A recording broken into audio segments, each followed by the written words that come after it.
Hello friends, welcome to father online academy. हम लोग पढ़ रहे हैं क्लास 10th केमिस्ट्री का first chapter chemical reactions and equations, रासायनिक अभिक्रिया एवं समीकरण। इसमें हमने बैलेंसिंग तक के टॉपिक को कंप्लीट कर लिया, यानी कुछ इक्वेशन को इसके पिछले वीडियो में हमने बैलेंस किया, वहां तक यानी बैलेंसिंग को हम पूरी अच्छे तरीके से कंप्लीट कर लिया। अब हम नेक्स्ट टॉपिक की तरफ हम बढ़ते हैं। नेक्स्ट टॉपिक है हमारा टाइप्स ऑफ केमिकल रिएक्शंस, यानी रासायनिक अभिक्रियाओं के प्रकार। रासायनिक अभिक्रिया मुख्यतः 5 प्रकार की होती हैं। फर्स्ट हमारा है कॉम्बिनेशन रिएक्शन यानी कि संयोजन अभिक्रिया। सेकंड होता है डिकम्पोजिशन रिएक्शन यानी वियोजन अभिक्रिया। डिस्प्लेसमेंट रिएक्शन यानी विस्थापन अभिक्रिया। और फोर्थ नंबर पर होता है डबल डिस्प्लेसमेंट रिएक्शन यानी कि द्विविस्थापन अभिक्रियाएं।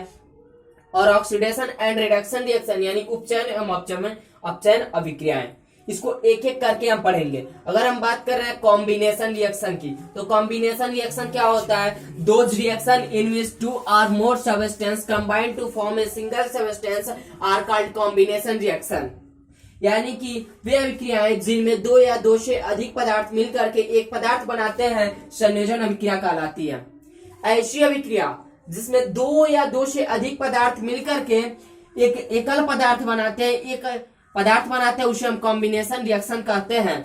जैसे कि हमें अभी देखा क्या, मैग्नीशियम प्लस ऑक्सीजन मिलकर के MgO बनाया, ठीक है, मैग्नीशियम ऑक्साइड बनाया।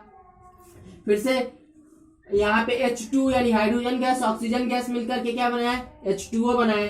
ये सब क्या है? यह 2 पदार्थ मिलकर के क्या कर रहे हैं, एक नया पदार्थ का निर्माण कर रहे हैं, यानी एक ही पदार्थ का सिंगल सब्सटेंस का निर्माण कर रहे हैं, तो क्या कहलाएगा? संयोजन अभिक्रियाएं कहलाएगी। और संयोजन अभिक्रियाओं में जो सबसे इंपॉर्टेंट बात की, संयोजन अभिक्रियाएं क्या होती हैं? इसमें ऊष्मा का विकास होता है। ये बात आप याद रखिएगा कि संयोजन अभिक्रिया में भी क्या होता है? ऊष्मा का विकास होता है, यानी कि ये भी एक्सोथर्मिक रिएक्शन होती है, ऊष्माक्षेपी अभिक्रियाएं होती है, क्योंकि उसमें ऊष्मा का विकास कहीं ना कहीं पे होता है। तो ये तो हमने एग्जाम्पल देखा। अब मेन एग्जाम्पल क्या देख लेते हैं हम यहाँ पे। ये तो हमने देखा कि 2 सबस्टेंस मिल रहे हैं और एक नया पदार्थ का निर्माण कर रहे हैं, जो कि एक ही पदार्थ है। भले उसमें हीट है, हीट कोई पदार्थ नहीं है, क्योंकि हीट एनर्जी इन सबको क्या कर सकते हैं? हम केवल फील कर सकते हैं। हमने मैटर पढ़ा था, उसमें क्या किया था? जिस चीज को हम फील करते हैं वो मैटर नहीं होता है, वो किसी पदार्थ का सबस्टेंस नहीं होता है, किसी भी तरह का पदार्थ नहीं होता है। तो एनर्जी क्या है? कोई पदार्थ नहीं, इसमें सिर्फ एक ही पदार्थ मिलता है हमें, ठीक है, एक पदार्थ मिल रहा है, वो कॉम्बिनेशन रिएक्शन कहलाता है। तो कॉम्बिनेशन रिएक्शन का एक एग्जांपल क्या? CaO calcium oxide plus H2O water, और इसको जब हमने मिक्स किया तो हमारे पास बना CaOH का होल ट्वाइस, यानी कैल्शियम हाइड्रोक्साइड प्लस एनर्जी इसके साथ मिला। हम क्या बात कर रहे हैं? अगर हम कहीं से CaO यानी इसे लाइम या फिर क्या बोल सकते हैं, क्विक लाइम बोल सकते हैं। CaO कैल्शियम ऑक्साइड इसका रासायनिक नाम है। ये क्या होता है? चूना। आप देखे होंगे व्हाइट कलर का एक चूना आता है।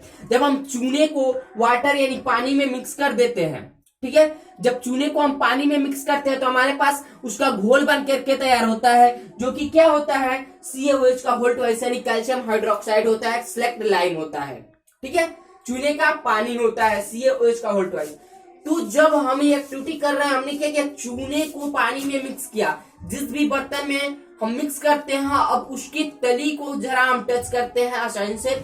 उसको क्या करते हैं? जब हम उसको टच करते हैं तो हमें गर्म महसूस होता है, लगता है कि ये गर्म है, यानी कि वो भी हीट प्रोड्यूस कर रहा है।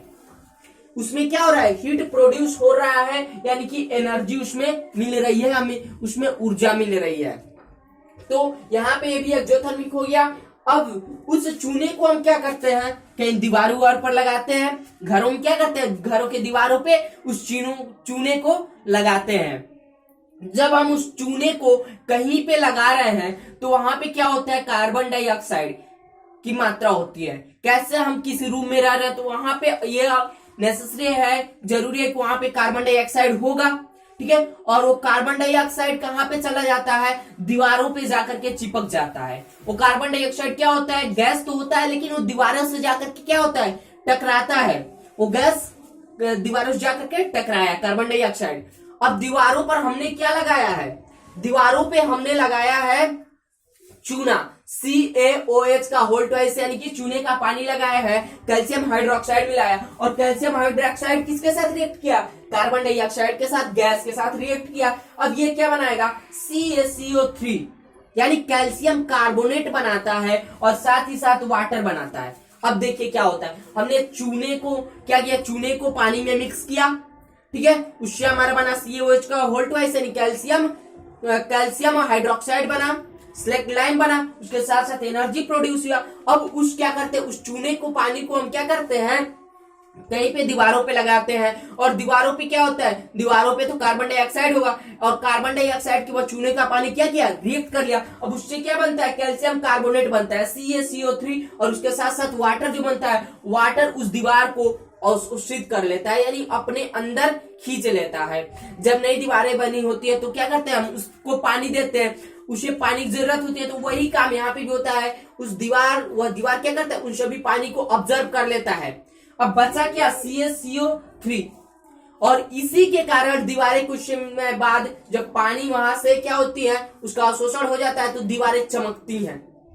दीवारें क्यों चमकती हैं, क्योंकि उस पे CaCO3 कैल्शियम कार्बोनेट की एक लेयर बनी होती है, CaCO3 कैल्शियम कार्बोनेट की एक लेयर बनी होती है, जिसके कारण दीवारें क्या होती है, चमक उठती हैं, चमकती हैं। तो यह प्रोसेस आपने समझा, कॉम्बिनेशन रिएक्शन, ठीक है। कॉम्बिनेशन रिएक्शन में दो या दो से अधिक पदार्थ मिलकर के एक सिंगल पदार्थ का, सिंगल सब्सटेंस का क्या करते हैं, सिंगल सब्सटेंस बनाते हैं। और जो दीवारें चमकती है वो किसके कारण चमकती है, दीवारें जो चमकती हैं वह चमकती है कैल्शियम कार्बोनेट की वजह से। तो आई होप आपने chemical reaction, type of chemical reaction में कॉम्बिनेशन रिएक्शन को समझ लिया होगा।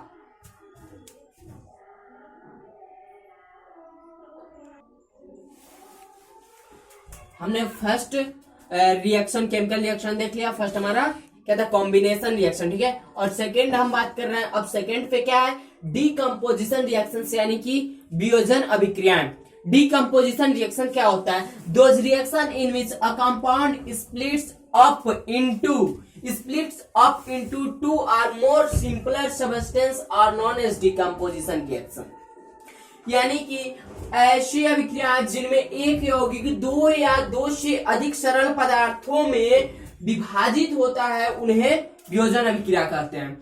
ऐसी कोई अभिक्रियाएं हो जिसमें दो या दो से, मतलब कोई एक पदार्थ है और उसको क्या किया जा रहा है, उसको जब तोड़ा जा रहा है तो दो या दो से अधिक पदार्थ में वो क्या हो जा रहा है, विभाजित हो जा रहा है। तो किसी ना किसी चीज का तो उपयोग किया जा रहा है वहां पे। जैसे अगर देख लेना है, अगर एक एग्जाम्पल की हम बात कर ले तो क्या हो गया, जैसे कि अभी अभी हमने एक एग्जाम्पल देखा, ठीक है। अगर मान लीजिए कैल्शियम हाइड्रोक्साइड ले रहे हैं, CaOH का होल ट्वाइस ले रहे हैं, इसको हम क्या कर रहे हैं, तोड़ रहे हैं, किसी माध्यम से तोड़ रहे हैं, तो क्या हो रहा है, ये मिलेगा CaO प्लस क्या हो जाएगा, यहां से तो कैल्शियम ऑक्साइड, अब हाइड्रोजन भी यहां से मिल जाएगा CaO, और यहां से H2O मिल जाएगा, H2O मिला हमें। हमने कैल्शियम हाइड्रोक्साइड को तोड़ा तो CaO प्लस H2O हमारे पास मिल गया। यानी कि ऐसा रिएक्शन, जिस रिएक्शन को क्या करता है, एक यौगिक को ही हो, वे अभिक्रिया जिनमें एक यौगिक हो और उसको क्या हो रहा है, एक या दो या दो से अधिक पदार्थों में विभाजित हो जाता है, उसे डीकंपोजिशन रिएक्शन कहा जाता है। डीकंपोजिशन रिएक्शन, अब हम तोड़ रहे हैं उसे, तो किसी ना किसी माध्यम से तो तोड़ रहे होंगे, कुछ ना कुछ उपयोग कर रहे होंगे, तो उसे तोड़ रहे होंगे हम, ठीक है। तो इसको हम विभाजित करते हैं तीन तरीके से, ठीक है। यानी कि ये बोल सकते हैं जो हमारा डीकंपोजिशन रिएक्शन होता है, ये कितने टाइप्स का होता है, ये 3 टाइप्स का होता है। 3 टाइप्स का डीकंपोजिशन रिएक्शन हमारा होता है। फर्स्ट होता है हमारा थर्मल डीकंपोजिशन यानी उष्ण वियोजन, और सेकेंड होता है हमारा इलेक्ट्रिकल डीकंपोजिशन, और सी होता है फोटोकेमिकल डीकंपोजिशन रिएक्शन, ठीक है। तो अगर हम बात कर रहे हैं थर्मल डीकंपोजिशन की, तो थर्मल डीकंपोजिशन यानी कि जिसमें हीट का प्रयोग करके, हीट का हम प्रयोग करते हैं, ऊर्जा का प्रयोग करके, ऊष्मा का प्रयोग करके किसी रिएक्शन को तोड़ते हैं, स्प्लिट करते हैं, उसे थर्मल डीकंपोजिशन रिएक्शन कहा जाता है। जैसे कि हम लेड नाइट्रेट ले रहे हैं, ठीक है। लेड नाइट्रेट को हमने क्या किया, हीट किया, उसको बर्न किया।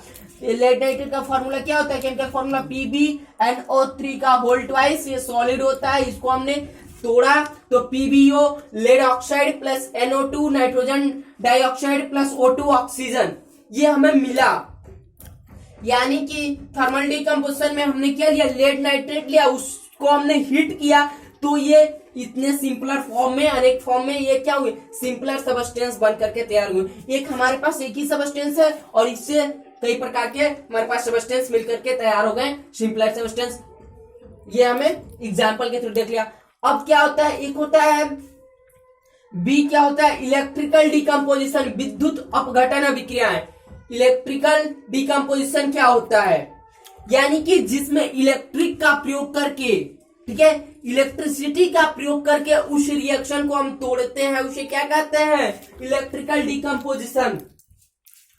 एक एक्टिविटी आपको होता है, एक मग लेते हैं हम, उसमें पानी भरते हैं, कुछ हम क्या करते हैं, उस पर एक कील लगाते हैं और नीचे से उसको, हमारे एनसीईआरटी में एक्टिविटी दिया हुआ है, एक मग ले रहे हैं, उसमें पानी भर दे रहे हैं, उसमें कुछ इस तरीके का हम क्या कर रहे हैं, कील लगा दे रहे हैं और उसमें 6 वोल्ट की बैटरी से उसे ऐड कर दे रहे हैं। ठीक है, 6 वोल्ट की बैटरी से क्या कर रहे हैं, उसे ऐड कर रहे हैं हम। तो वहां पे हम क्या करेंगे, जब उसको ऑन कर देते हैं तो हमारे पास जो क्या होता है, मतलब कि H2O वाटर होता है वो स्प्लिट हो जाता है, वो टूट जाता है, हाइड्रोजन बन जाता है और ऑक्सीजन बन जाता है, एक गैस बन जाता है। ठीक है, यानी कि हमने क्या किया, H2O लिक्विड है, इसको हमने इलेक्ट्रिसिटी के थ्रू इसको तोड़ा, तो यानी इलेक्ट्रिक एनर्जी इसको दिया, तो क्या बना, हाइड्रोजन गैस और ऑक्सीजन गैस बन करके यह निकल गया बाहर, इलेक्ट्रोलिसिस। और इसके ऊपर क्या लिख देते हैं, इलेक्ट्रोलिसिस लिख देते हैं, विद्युत अपघटन लिख देते हैं। ठीक है, अब एक और बात करते हैं, जैसे फोटोकेमिकल डिकम्पोजिशन, यानी ऐसा रिएक्शन जिसको सनलाइट के थ्रू क्या किया जाए, सनलाइट के थ्रू इसे हम तोड़ते हैं इस रिएक्शन को। जैसे हमने क्या लिया, AgBr 2AgBr, ये सभी इक्वेशन जो है हमारे पास केमिकल इक्वेशन, ये सभी बैलेंस है। 2AgBr यानी सिल्वर ब्रोमाइड। ठीक है, सिल्वर ब्रोमाइड को लिया, इस पे सनलाइट दिया।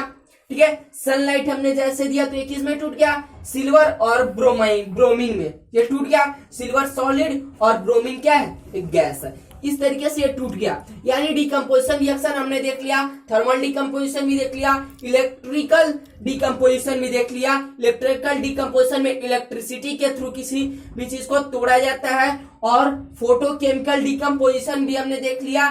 फोटोकेमिकल यानी कि सनलाइट के थ्रू किसी रिएक्शन को तोड़ा जाता है। तो ये था हमारा सेकेंड रिएक्शन। आई होप आपने सेकेंड रिएक्शन को समझ लिया हो। अगर आप इसका स्क्रीनशॉट लेना चाहते हैं तो इसका स्क्रीनशॉट ले सकते हैं। अब हम बात कर रहे हैं थर्ड केमिकल रिएक्शन और फोर्थ केमिकल रिएक्शन की। ठीक है, हमारा थर्ड नंबर पे है डिस्प्लेसमेंट रिएक्शन, यानी कि विस्थापन अभिक्रिया। विस्थापन अभिक्रिया क्या है, चलिए देखते हैं। Those reaction in which one element a more reactive element displace a less reactive element from its compound are known as displacement reaction।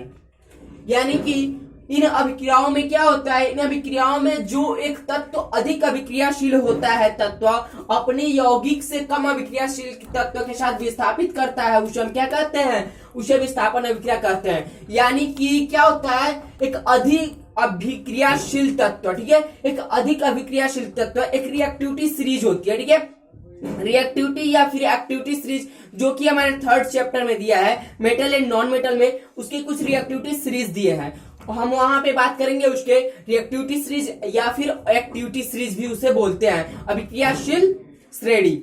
और क्या होता है ये, यानी कि इसमें जो अधिक अभिक्रियाशील तत्व होता है वह किसके साथ रिएक्ट करता है, वह कम अभिक्रियाशील तत्व को विस्थापित कर देता है। यानी कि कोई कमजोर व्यक्ति है और एक पहलवान है, ठीक है, उसको यानी कि वो ताकतवर है और कमजोर व्यक्ति को क्या करता है, मार देता है, और उस कमजोर व्यक्ति के पास वो आकर के कमजोर व्यक्ति के स्थान पर वह ताकतवर व्यक्ति आकर के बैठ जाता है। वही काम यहाँ पे होता है, जो एलिमेंट अधिक ताकतवर होता है यानी कि अधिक अभिक्रियाशील होता है, वह कम अभिक्रियाशील यानी कम ताकतवर व्यक्ति को हटा करके उसका स्थान ले लेता है, यानी कि उसको विस्थापित कर देता है। जैसे कि एक एग्जांपल हम देख ले रहा है, कॉपर सल्फेट लिया, कॉपर सल्फेट CuSO4 जो कि एक्वस होता है, और आयरन के साथ इसका रिएक्ट कराएं तो हमारे पास क्या मिला, FeSO4, ठीक है, और Cu। तो यहाँ पे क्या हो रहा है, कॉपर जो है यह अधिक अभिक्रियाशील, यानी कि कॉपर CuSO4, अब यहाँ पे Fe आ गया, आयरन आ गया, FeSO4 यानी आयरन सल्फेट जो कि एक ग्रीनियस सॉल्यूशन होता है, और उसके साथ साथ क्या बना, कॉपर बना। कॉपर क्या होता है, रेड ब्राउन कलर का होता है। अब क्या हुआ, जो हमारे पास ये आयरन था इसने कॉपर का जगह ले लिया। आयरन क्या किया, कॉपर का जगह ले लिया, यानी कॉपर को अलग कर दिया। आयरन ज्यादा शक्तिशाली है, आयरन ने क्या किया, कॉपर को हटा दिया और कॉपर के जगह पर खुद जाकर के बैठ गया। तो यहाँ पे क्या हो गया, CuSO4 ने रिएक्शन किया Fe आयरन के साथ, तो कॉपर को हटा करके वहां पे बैठ गया, तो क्या बना, FeSO4 और Cu को अलग कर दिया।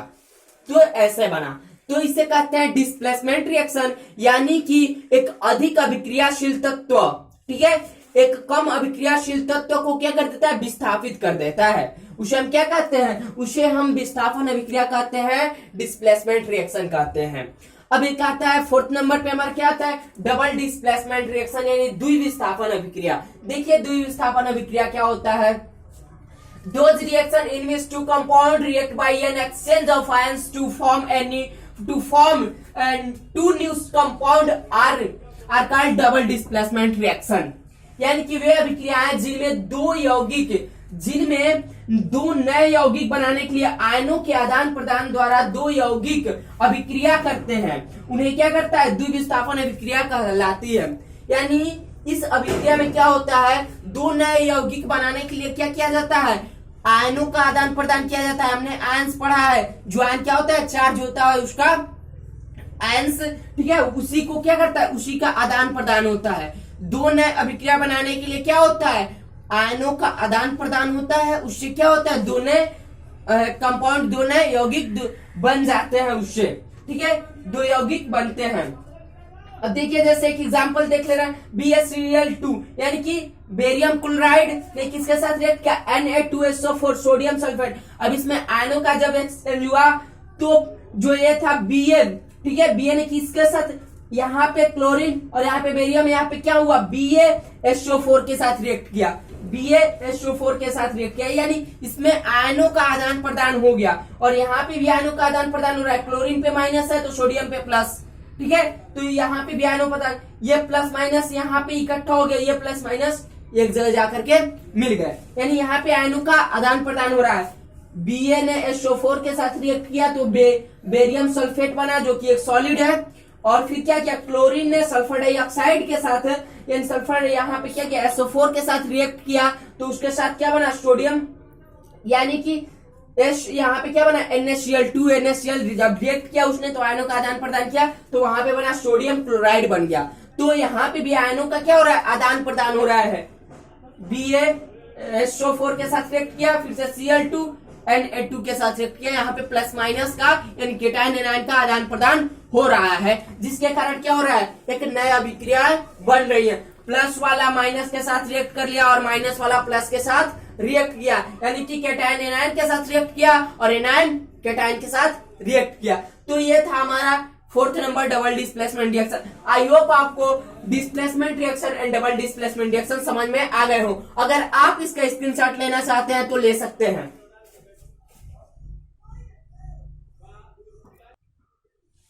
अब हमें इस चैप्टर का लास्ट टॉपिक जो है, लास्ट केमिकल रिएक्शन है, वह ऑक्सीडेशन एंड रिडक्शन रिएक्शन, यानी कि उपचयन एवं अपचयन अभिक्रिया।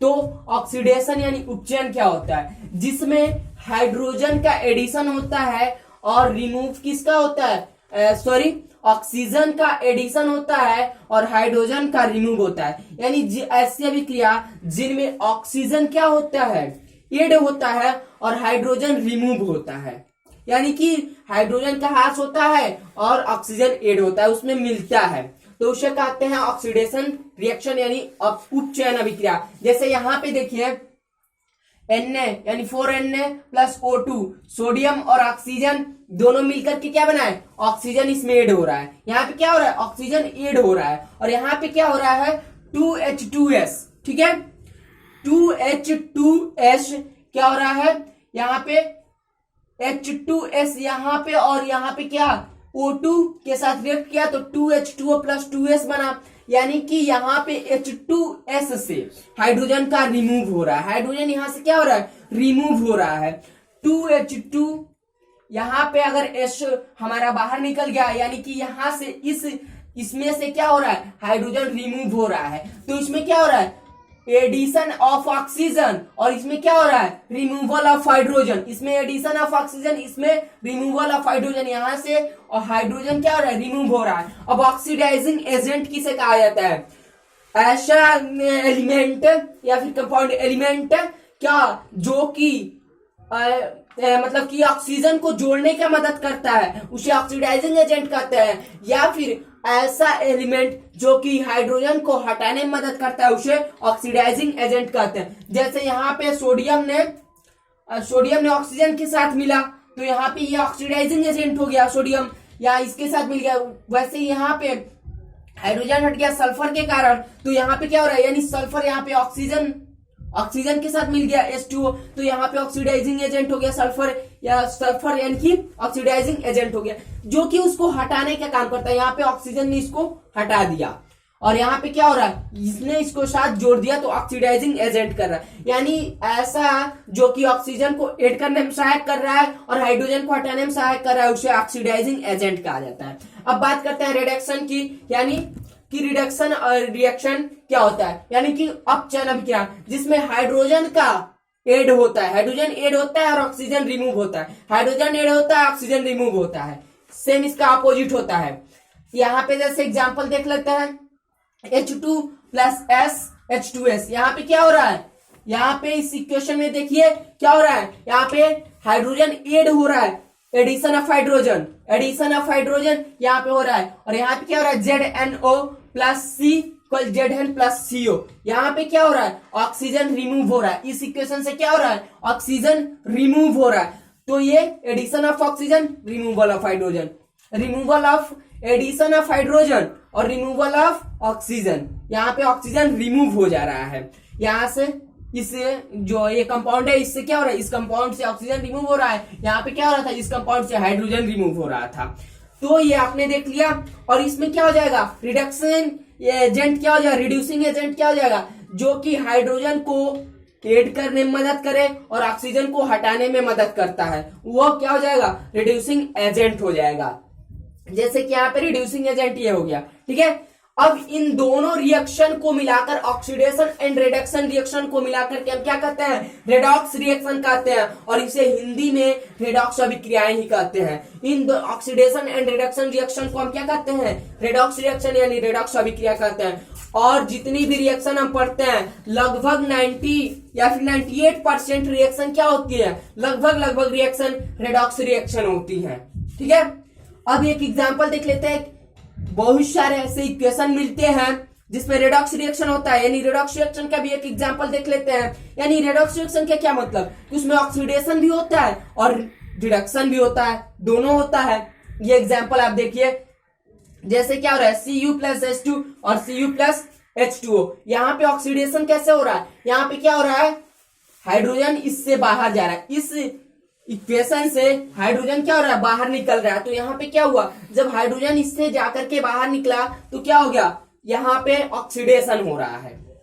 अब यहाँ पे क्या हो रहा है, कॉपर कोई एलिमेंट है, ये क्या कर रहा है, यानी कि कॉपर भी यहाँ से क्या हो गया, बाहर निकल गया। यहाँ पे एक रिडक्शन कैसे हो रहा है, रिडक्शन इसलिए हो रहा है क्योंकि यहाँ से ऑक्सीजन बाहर निकल रहा है, यहाँ से ऑक्सीजन बाहर निकल रहा है, तो ऑक्सीजन का बाहर निकलना रिडक्शन कहलाता है। और क्या होता है, यहाँ पे हाइड्रोजन का बाहर निकलना ऑक्सीडेशन कहलाता है, और यहाँ पे ऑक्सीजन का बाहर निकलना क्या कहलाता है, रिडक्शन कहलाता है। यानी कि इन दोनों को रेडॉक्स रिएक्शन बोल सकते हैं।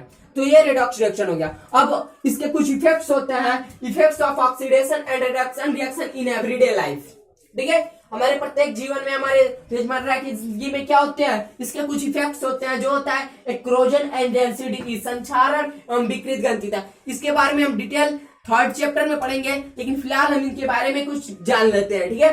कोरोजन क्या होता है, बहुत सारी वस्तु रखी हुई होती है, ठीक है, और उन सभी वस्तुओं में कभी क्या देखते हैं, जैसे लोहे की वस्तु जो होती है, ठीक है, लोहे की जितनी भी वस्तुएं होती है उनमें जंग लग जाती है, ठीक है, उनमें जंग लग जाती है और क्या होता है, उनको साफ किया जाता है। जब जंग लग जाती है तो उनको साफ किया जाता है, यानी कि लोहे की बनी हुई वस्तु बहुत जंग लगने के कारण क्या होती है, खराब होती है, ज्यादातर लोहे की वस्तु। तो वहां पे क्या होता है, कोरोजन होता है, संक्षारण होता है। तो ठीक है, क्रोजन वहां पे होता है। रेंसिडिटी क्या होता है, हम देखते हैं जैसे चिप्स उप्स खाते हैं, ठीक है, तेल युक्त जो वस्तुएं होती हैं वहां पे क्या होता है, जब हम उसको कुछ समय बाद देखेंगे तो उसकी गंध, उसका स्वाद कुछ अलग हो जाता है, जिसके कारण क्या किया जाता है, हमें उसमें ऑक्सीजन भरा जाता है। ठीक है, वहां पे क्या किया जाता है, ऑक्सीजन भरा जाता है और उसे क्या कहते हैं, रेंसिडिटी, यानी उसको सुरक्षित रखने के लिए रेंसिडिटी, विकृत गंधिता कहते हैं। इन दोनों के बारे में हम लोग डिटेल थर्ड चैप्टर में पढ़ेंगे। तो फाइनली हमने जो केमिस्ट्री का फर्स्ट चैप्टर था, क्लास 10 की केमिस्ट्री का first chapter chemical reaction and equation, रासायनिक अभिक्रिया एवं समीकरण, उसको कंप्लीट कर लिया। ठीक है, उसको हमने इन सभी टॉपिक्स को मात्र 3 पार्ट में, ठीक है, मात्र 3 पार्ट में हमने इस चैप्टर को कंप्लीट कर लिया। इसका स्क्रीनशॉट अगर आप लेना चाहते हैं तो ले सकते हैं। आई होप आपको ये सभी चैप्टर समझ में आ गए हो। अब आप इसका स्क्रीनशॉट अगर लेना चाहते हैं तो ले सकते हैं।